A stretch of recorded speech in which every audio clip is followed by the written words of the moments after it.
다윗의 셋째 아들 압살롬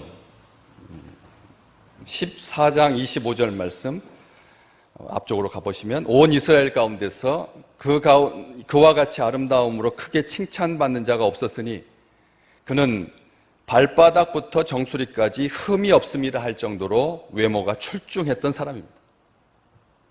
그런 그가 왕이 되기 위해서 4년간 성문길 곁에서 백성을 재판해 주면서 백성들의 마음을 훔쳤지요. 그리고 헤브론으로 내려가 반역을 일으킵니다.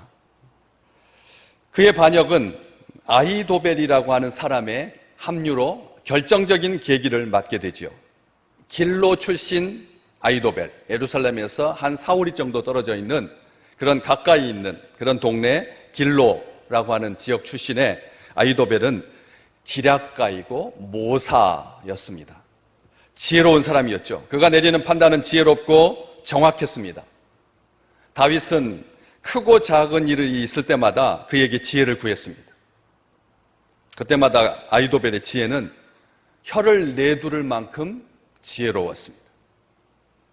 그의 계략은 다윗뿐만 아니라 그의 아들이었던 압살롬조차도 하나님의 말씀처럼 여겼을 정도다. 오늘 17장 보고 계시는데 16장 바로 마지막 절 23절에 보시면 아히도벨이 하나님께 물어서 받은 말씀처럼 소중히 여기고 받아들였다.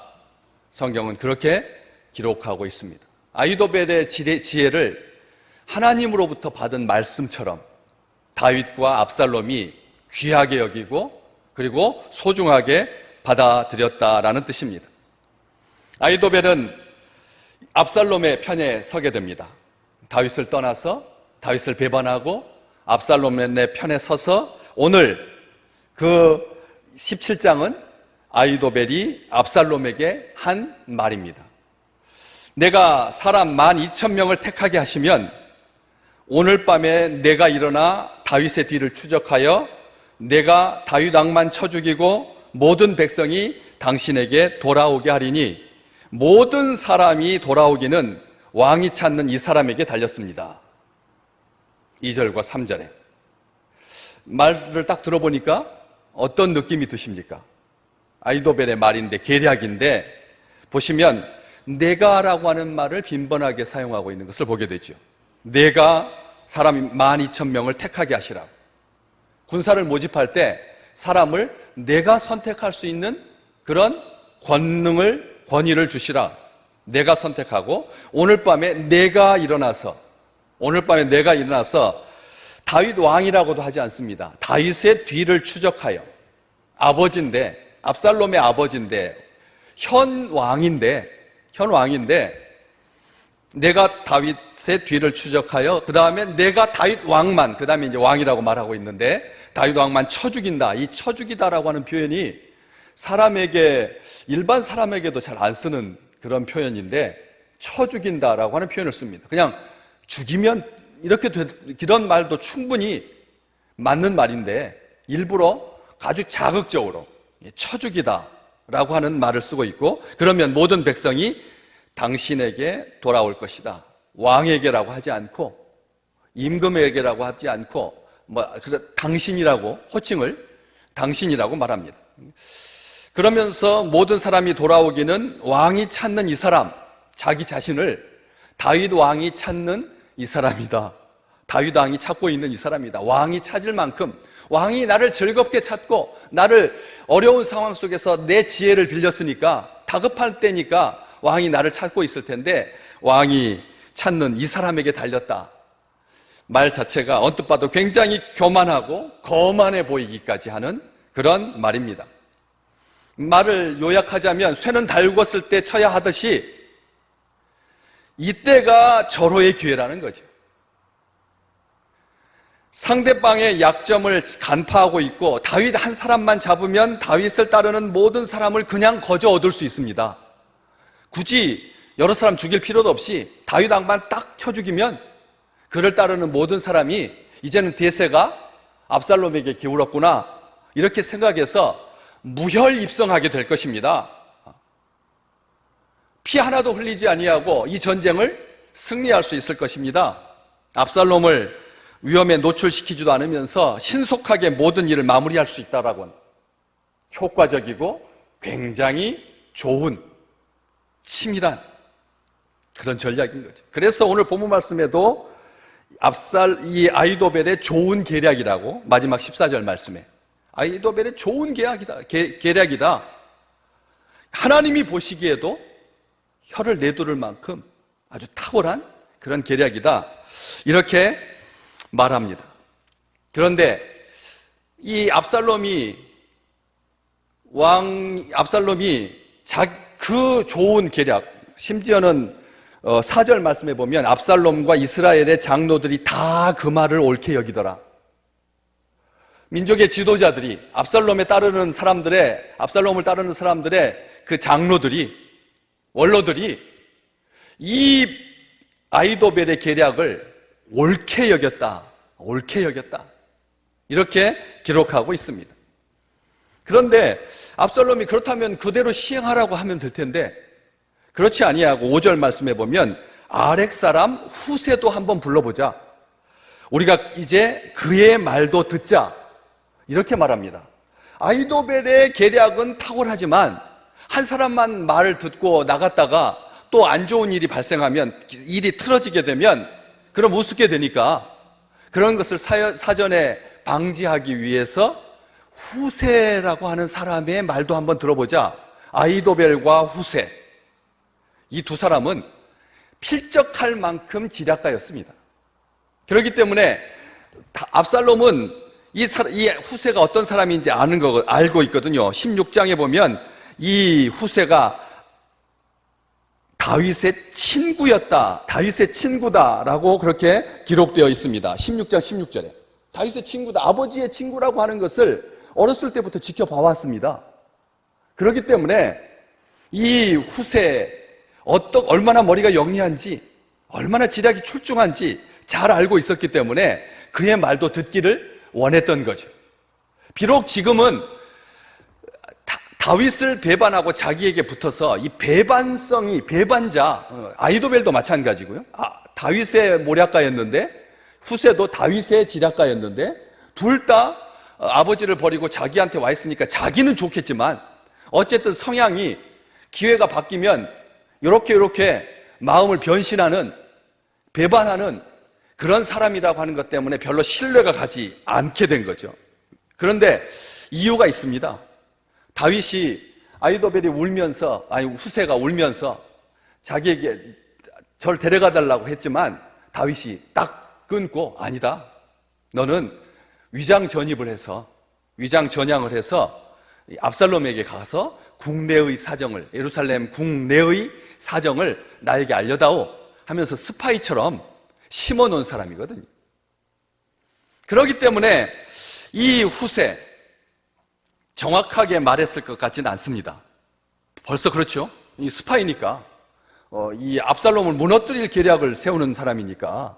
그랬는데 묻자고 말합니다. 그랬을 때 후세가 한 말이 7절부터 10절까지 이렇게 길게 기록되어 있고, 오늘 본문 말씀은 그 중에서 계략 부분만 오늘 본문인 거죠. 11절부터 14절까지. 그 앞쪽은 이야기를 합니다. 얼마나 다정다감한지 모릅니다. 오늘 본문 말씀 보시면 앞쪽에 압살롬이 아렉 사람 후세에게를 불러서 그의 말도 듣자고 하니까 압살롬이 그에게 뭐라고 말합니까? 6절부터 이렇게 말합니다. 그런데 우리 성경도 보시면 굉장히 따뜻하게 말하고 있는데, 제가 늘 자주 쓰는 그 유진 피터슨 목사님 번역하신 메시지 성경에 이 부분만 7절부터 10절까지 말씀을 제가 이렇게 읽어드리겠습니다. 이번에는 적절치 않은 것 같습니다. 아히도벨의 계략이 이번에는 적절하지 않은 것 같습니다. 보십시오. 상대방을 어떻게 생각하고 있습니까? 걔는 틀렸습니다. 그의 계략은 망했습니다.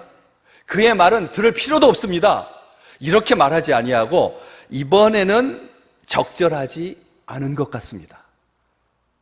아히도벨을 존중해주고 있다는 거예요. 후세는 존중하고 있습니다. 여러분, 이 땅에 살아가면서 나하고 맞지 않는 사람의 말 기분 나쁘죠? 우리 생각에 다 그래요. 7살부터 그때부터 5살만 돼도 자기 생각이 최고예요. 자기 생각이 옳아요. 내 생각이 달라요. 내 생각이 틀린 사람 아무도 없어요. 공동묘지에 가 있어도 묻혀있는 사람들도 저마다 자기 핑계가 풍성합니다. 다 옳습니다. 나하고 생각이 다른 사람 기분 나쁩니다. 기분 나빠요. 그러니까 얼마든지 그렇게 말해도 되거든요. 어차피 아히도벨도 배반했고 후세도 배반했으니까 이 압살롬 앞에서 그 사람 헐뜯으면 자기가 올라가니까. 그런데도 후세는 그렇게 말하지 않습니다. 적절하지 않은 것 같습니다. 왕께서도 알다시피 왕의 아버지는, 그의 부하들은 용맹스러운 데다가 새끼를 빼앗긴 곰처럼 잔뜩 화가 나 있습니다. 그뿐 아니라 백전노장인 왕의 아버지는 이 같은 상황에서 잠을 자다가 붙잡힐 사람이 절대 아닙니다. 지금 우리가 말하고 있는 동안에도 그는 분명 동굴이나 다른 곳에 숨어 있을 것입니다. 그가 매복해 있다가 왕의 부하들을 덮치면 압살롬의 군대가 죽임을 당했다는 말이 금세 퍼질 것입니다. 왕의 부하들이 용감하여 사자의 심장을 가졌다 해도 그런 소식을 들으면 이내에 무너지고 말 것입니다. 이 왕 그렇게 말하니까 왕의 부하들, 앞에 나오는 왕의 부하들은 다윗의 부하들이고 그 다음에 뒤에 나오는 왕의 부하들은 압살롬의 부하들입니다. 왕의 부하들을 덮치면 그 왕의 부하들은 압살롬의 부하들인데 용감하여 사자의 심장을 가졌다고 해도 참 놀랍죠. 압살롬의 군대가 사실은 그렇게 강력한 군대가 아니죠. 다윗의 군대가 새끼를 빼앗긴 암콤과 같이 강한 군대죠. 무서울 게 없는 군대죠. 정규군인데 압살롬이 어떻게 아버지를 배반하기 위해서 군사훈련을 정규군처럼 시킬 수 있었겠습니까? 세상 사람들이 봐도 그래서는 안 되는 거죠. 몰래 시켜야지. 그러니까 허술하고 약할 수밖에 없는데 후세는 압살롬의 군대를 사자의 심장을 가졌을지라도 사자의 심장을 가진 그런 부하들이라고 그렇게 추켜 세웁니다. 그런 소식, 압살롬의 군대가 죽임을 당했다라고 하는 그런 소식을 들으면 이내 무너지고 말 것입니다. 왕의 아버지의 싸움 실력이 대단하고 백전노장이고 그와 함께한 부하들 또한 그러하다라고 하는 것을 온 이스라엘이 잘 알고 있습니다. 그래서 저의 조언은 이렇습니다. 11절부터 13절 오늘 본문 말씀. 저의 조언은 이렇습니다. 단에서 브엘세바까지 온 나라에서 바닷가의 모래알처럼 많은 군대를 소집하여 왕께서 그들을 직접 이끄십시오. 다윗이 어디에 있든지 우리가 그를 찾아내어 이슬이 땅에 내리는 것처럼 그를 습격할 것입니다. 그러면 한 사람도 살아남지 못할 것입니다. 그가 어떤 성 안에 숨어 있다면 군대 전체가 밧줄을 가지고 가서 그 성을 계곡으로 끌어내리면 됩니다. 그러면 그곳에는 돌멩이 하나 남지 않을 것입니다. 제가 메시지 성경 유진 피터슨 목사님이 번역하신 성경으로 읽어드렸습니다. 여러분 딱 듣기에도 어떻습니까? 후세의 전략과 앞서 물었던 아히도벨의 전략. 아히도벨은 기습 공격을 해서 다윗만 처단하면 피 흘리지 아니하고 온 백성이 당신에게 돌아올 것입니다. 이게 전략이었고 후세는 아닙니다. 전면전을 해야 됩니다. 전면전을 해서 강하게 휩쓸듯이 다윗을 포위해가지고 만약 다윗이 혹시라도 성에 들어가 있으면 성을 밧줄로 묶어가지고 끌어내려버리면 됩니다. 돌아라도 남지 않도록. 이렇게 말하고 있습니다. 그런데 여러분 보시기에도 후세의 전략은 이게 무슨 너무나 전략이 가장 경계하는 서정적인 말들이 계속 나오고 있습니다. 바닷가에 많은 모래같이 사람들을 모으시고 만약 다윗이 어떤 성에 숨어 있다면 밧줄로 그 성을 묶어서 강까지 끌고 가서 수장시키면 됩니다. 황당무계하고 말도 안 되는 어떻게 성을 밧줄로 묶어가지고 끌어들일 수가 있습니까? 요즘 이렇게 과학의 시대도 집 2층짜리 집 하나, 3층짜리 집 하나 아주 오래도록 정말 사랑받던 그런데 도시개발로 무너지게 생겨가지고 위치를 옮겨야 되기 때문에 도로를 그쪽으로 반드시 내려면 그 건물 때문에 이렇게 꺾어서 도로를 내야 되니까 어쩔 수 없이 상황 때문에 무너뜨리지는 못하겠고 그래서 아까우니까 사람들이 얼마나 많은 계획을 세워가지고 밑에다가 이게 바퀴를 다 달고 수백 개를 달고 그 다음에 밧줄을 수천 개를 묶어가지고 무진동차에 의해서 저 천천히 하루에 몇 센치씩. 그렇게 움직이는 것도 어려운 거예요. 하물며 붙박이 성을 요새를 어떻게 밧줄로 묶어가지고 강에다가 수장시킬 수 있다는 말입니까? 엉터리입니다. 말도 안 되는 것입니다. 이 들에 있는 곰이 새끼를 빼앗긴 것 같이, 바닷가에 많은 모래같이, 이슬이 땅에 내림같이 전략에서는 절대 사용해서는 안 되는 용어죠. 전쟁 용어를 써야죠. 전쟁 용어를. 성을, 이 공성패를 가지고, 이 쇠공을 가지고 위에서부터 뒤에 줄을 달아가지고 무너뜨리고, 앞에다가 병사들을 세워가지고 전부 다 이렇게 막아가지고 위에서부터 쏟아지는 활과 그 다음에 기름덩어리를, 불덩어리로부터, 돌멩이로부터 우리 병사들, 아군들을 보호하면서 이렇게 전략을 세워야죠. 정말 말도 안 되는, 전략도 뭣도 아닌 말장난에 불과한 그런 말을 해줍니다. 그런데 여러분, 놀랍죠? 어린아이도 이 두 전략 중에서 옳은 전략을, 심지어는 하나님의 평가, 14절에 있는 말씀처럼 아이도벨의 좋은 계략, 하나님이 말씀하신 거거든요. 아이도벨의 좋은 계략, 후세의 계략은 계략도 아니고 아이도벨의 좋은 계략, 압살롬과 이스라엘의 장로들이 선택한 옳은 계략, 당연히 선택할 줄 알았는데 하나님이 그렇지 않게 하시죠. 놀랍게도 압살롬과 온 이스라엘 사람들은 후세의 계략에 마음을 빼앗깁니다. 성경은 그 이유에 대해서 14절, 이는 여호와께서 압살롬에게 화를 내리려 하사, 압살롬에게 뭐 하신다고요? 재앙을 내리게 하시려고, 화를 내리게 하시려고, 화를 입게 하시려고 아이도벨의 좋은 계략을 물리치라고 하나님께서 명령하셨기 때문입니다. 누구에게 명령하셨을까요? 아이도벨의 좋은 계략을 물리치라고, 압살롬에게 화를 내리려고 아이도벨의 좋은 계략을 물리치라고 누구에게? 후세에게, 그리고 사람들의 마음에 하나님께서 명령하신 거예요. 하나님께서 개입하신 것입니다. 압살롬에게 화를 내리시죠. 말도 안 되는 엉성하고 엉뚱한 계략도 뭣도 아닌 말장난을 선택하게 하신 것입니다. 처음에는 모든 사람들이 아이도벨의 말을 좋게 여겼다가 하나님께서 좋은 계략이라고 하셨는데, 하나님의 평가가 좋다고 하면 그것은 진짜 좋은 계략인 거죠. 이 좋다라고 하는 히브리어, 우리가 이 창세기 1장부터 나오죠. 하나님이 보시기에 좋았더라, 토브, 선하다, 좋다. 하나님께서 보시기에 좋았다. 하나님이 보시기에 좋았다라고 하는 말은 선하다는 말이고 옳다는 말이고 의롭다는 말이잖아요.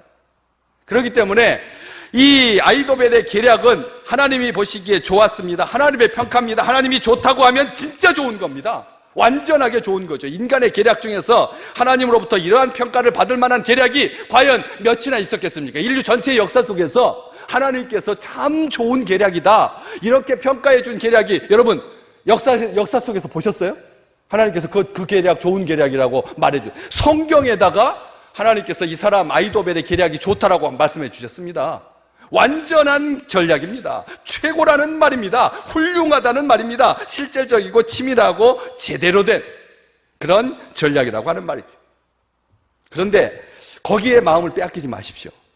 그 뒷말이 더 중요하거든요. 아이도벨의 좋은 계략을 어떻게 하라고요? 물리치라고 하셨어요. 물리치라. 이 물리치다라고 하는 말은 안 좋다는 거죠, 뭐. 물리치라고 하는 말은 나쁘다는 말이잖아요. 나쁘니까 물리치는 거죠. 좋은 것은 물리치면 안 되죠. 좋은 것은 어떻게 해야 돼요? 받아들여야죠. 시행해야죠. 하나님께서 이 아이도벨의 계략을 물리치라고 하십니다. 나쁘다는 말이고 악하다는 말이죠. 왜 하나님이 분명히 좋다라고 평가해 놓고 물리치라고 하셨을까요? 여기에서 우리가 기억하셔야 되고, 오늘 이게 바로 우리에게 주시는 말씀이죠. 이유는 간단합니다. 금방 알 수가 있습니다.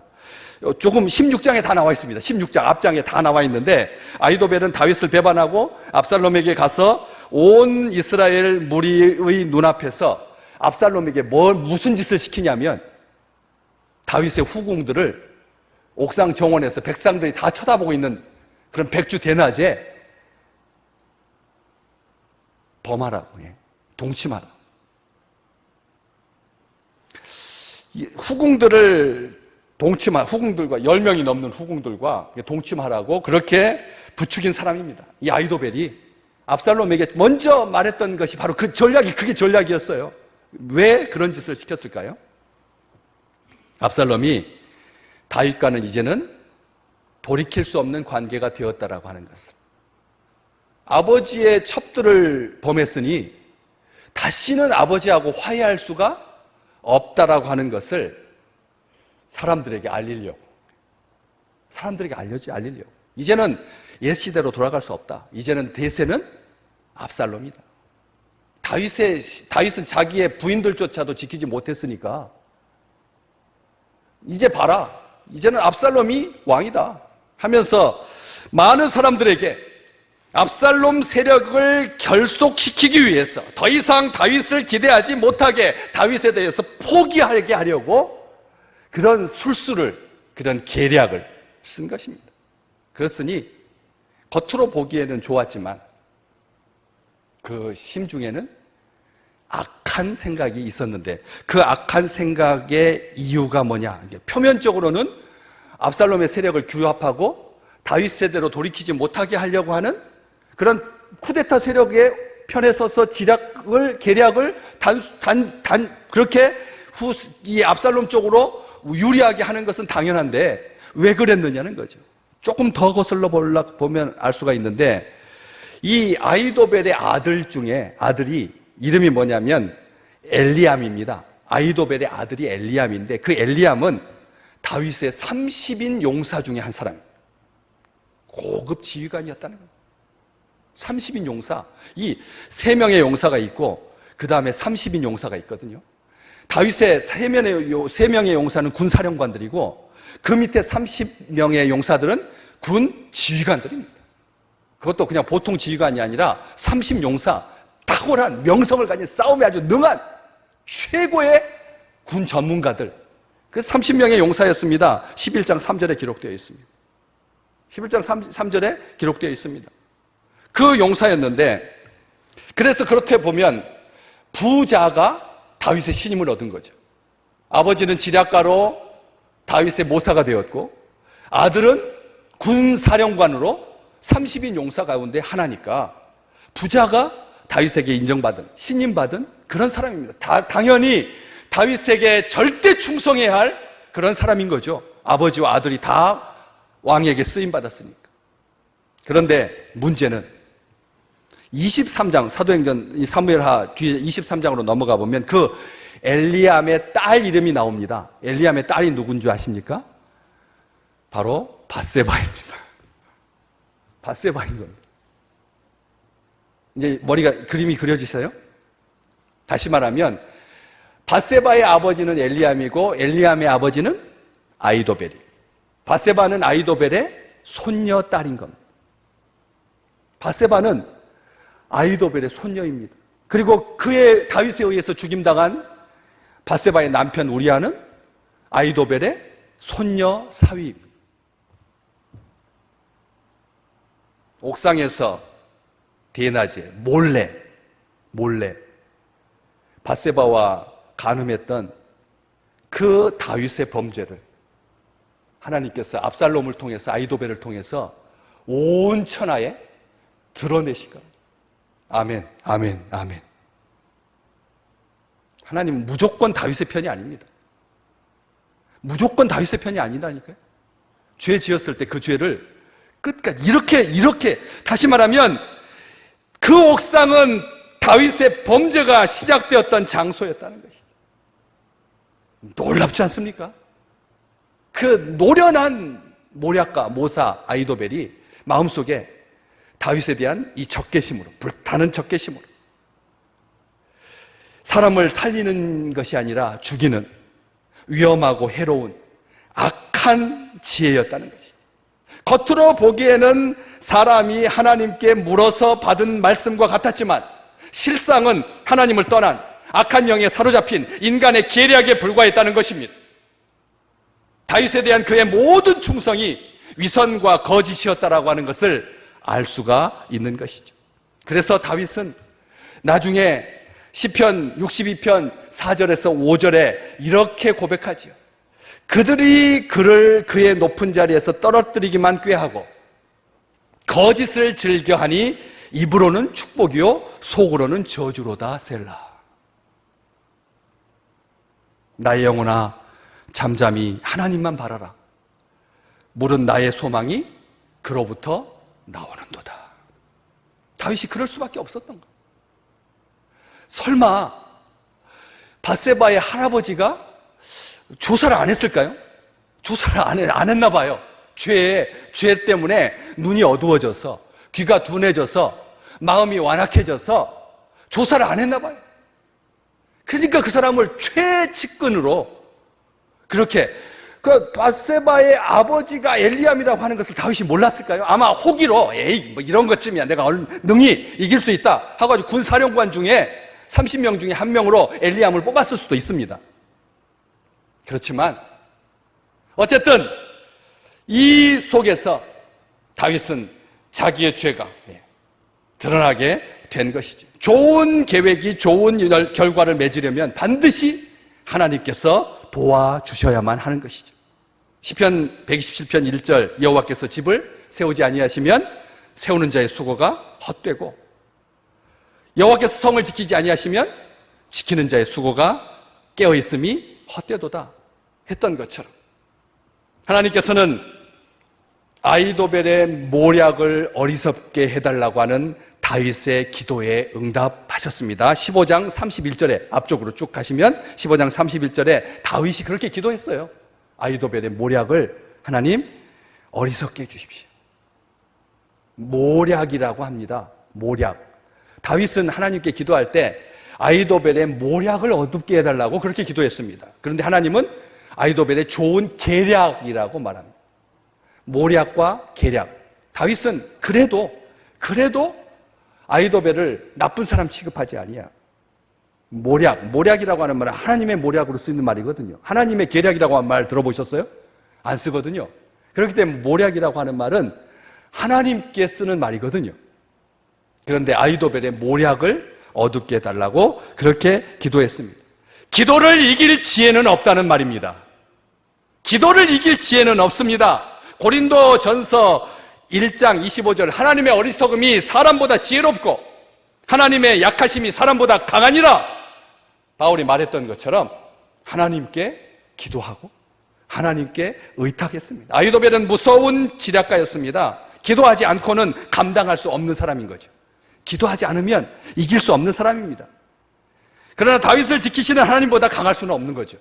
우리 하나님보다 강할 수는 없습니다. 하나님은 기도하는 다윗을 아이도벨의 좋은 계략으로부터 지켜주셨습니다. 그의 계략을 어리석게 하셨습니다. 아이도벨은 자신의 계략이 시행되지 못함을 보고 오늘 본 말씀 뒤로 한 장만 넘기시면 23절 어떻게 됩니까? 나귀의 안장을 지우고 일어나 고향으로 돌아가 자기 집에 이르러 집을 정리하고 스스로 목매어 죽으니라. 자살로 그 비극적인 인생을 마치고 말았습니다. 하나님을 떠난 지혜가 낙심을 가져왔고 그 실패를 감당하지 못해서 아니 여러분 자기 지혜가 반영되지 못했다고 그래서 이 선택을 한다는 거 이거 얼마나 비극입니까? 우리 모든 계획이 다 반영돼야 됩니까? 하나님의 백성들이요 여러분의 모든 계획이 다 이루어져야지만 되는 것입니까? 그랬다가는 난리 나죠. 브루스 올마이티 영화 제가 얼마나 자주 이야기해 드렸어요. 브루스 올마이티 영화 제가 좋아하는 그 영화에 사람들이 하나님께 소원을 이루어달라고 막 아뢰는 것이 다 자기 귀에 들리는 거야. 사람들이 이 20억 인구뿐만 아니라 하나님을 모르고도 하나님께 기도하는 사람들까지 하니까 한 70억의 기도 소리가 막 도대체 감당할 수가 없으니까 어떻게 합니까? 주인공이 에이 다 이루어져라. 다 이루어져라 했더니 주가가 폭등하고 난리가 나는 거죠. 부동산 값이 폭등하고 뭐 차가 다 못 가고 온 지구가 그냥 스톱해버린다는 거예요. 그런 것처럼 하나님께서 믿음의 사람은 이 마음과 생각을 하나님께서 지켜주십니다. 우리의 마음과 생각을 하나님께서 지켜주신 거죠. 그래서 이사야 8장 10절 말씀 우리 함께 같이 읽어볼까요? 앞에 스크린에 있습니다. 이사야서 8장 10절 말씀 자막이 없나 보군요. 제가 읽어드리겠습니다. 너희는 함께 계획하라. 그러나 끝내 이루지 못하리라. 말을 해보아라. 끝내 시행되지 못하리라. 마지막 같이 읽겠습니다. 이는 하나님이 우리와 함께 계십니다. 아멘, 아멘. 이사야 선지자가 그렇게 말했어요. 너희는 함께 계획해라. 그러나 끝내 이르지 못하리라. 말을 해보아라. 끝내 시행되지 못하리라. 우리 하나님이 우리와 함께 계시기 때문에. 사람의 계략이, 사람의 모략이, 사람의 시행이, 사람의 뜻이 아무리 만 명이 모인다고 해도 하나님께서 우리와 함께 계시기 때문에 우리를 위협하는 그 어떤 계략도 하나님이 함께 계실 때 아무것도 아닌 것이 될 줄로 믿습니다. 오직 우리 하나님만이 우리의 참된 지혜이시며 우리의 능력이십니다. 다윗은 계속 노래하죠. 아까 시편 62편에서 사람들이 겉으로는 축복이고 속으로는 저주다 그렇게 했었는데 시편 62편 그 후반부 6절에서부터 8절 말씀 우리가 너무나 사모하는 말씀 앞에 자막에 있습니다. 같이 읽겠습니다. 오직 그만이 나의 반석이시오 나의 구원이시오 나의 요새이시니 내가 흔들리지 아니하리로다. 나의 구원과 영광이 하나님께 있으며 내 힘의 반석과 피난처도 하나님께 있도다. 마지막 더 큰 소리로 백성들아 시시로 그를 의지하고 그의 앞에 마음을 토하라. 하나님은 우리의 피난처시로다. 아멘이 아니라 여기 뭐라고 되어 있죠? 예, 셀라. 그때는 셀라라고 하는 것이. 다시 한번 마지막 절만 백성들아 시시로 그를 의지하고 그의 앞에 마음을 토하라. 하나님은 우리의 피난처시로다. 셀라. 우리 주님께서 우리 백성들에게, 우리 믿음의 식구들에게 세상의 대적의 지혜를 깨뜨리시고 승리하게 하시는 놀라운 축복이 임하시기를 주의 이름으로 축원합니다.